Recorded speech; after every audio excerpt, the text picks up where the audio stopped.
So many of you will bring us samples that are thin films on substrates, but others will come to us with powders. And so I want to show you how to work with powder samples and how to prepare those powder samples.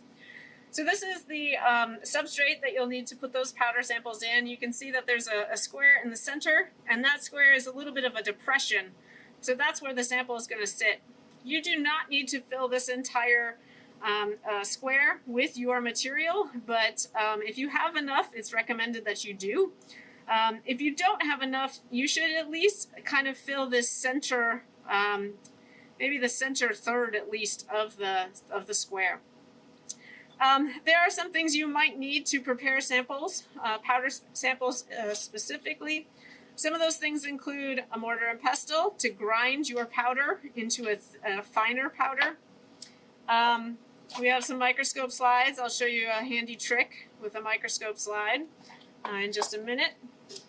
We have some whey paper. I'm going to need a piece of whey paper as well.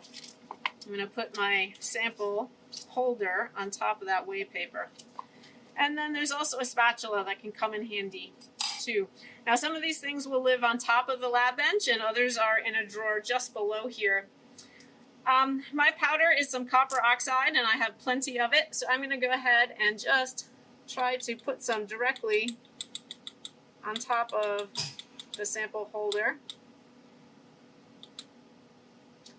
And now I'm going to use the glass slide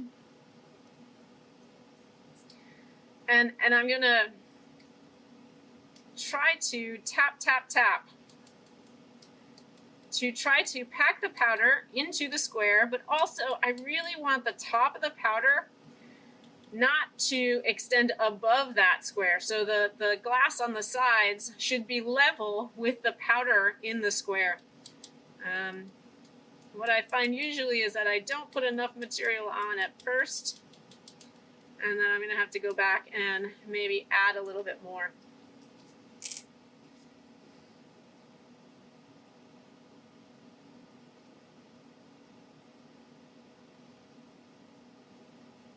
So I mentioned earlier that you do kind of want a finely ground powder.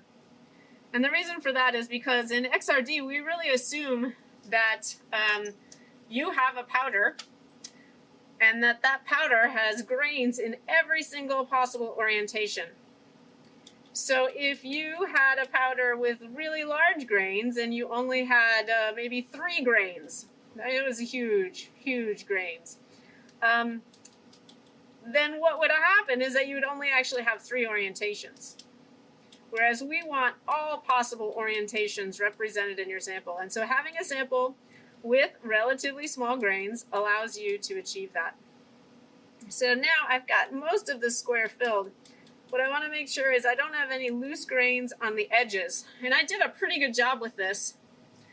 But there are a few grains out here. And so I'm going to take the edge of the microscope slide and just scrape them off onto the whey paper underneath.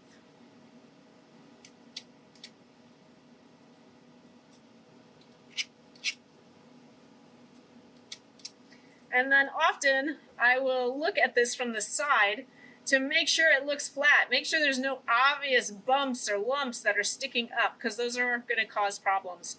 So you just want to make sure that everything looks nice and flat. If it doesn't, come back with your microscope slide and tap, tap, tap again, especially where you see the tall regions, and then again come and scrape the edges so that they're clean as well.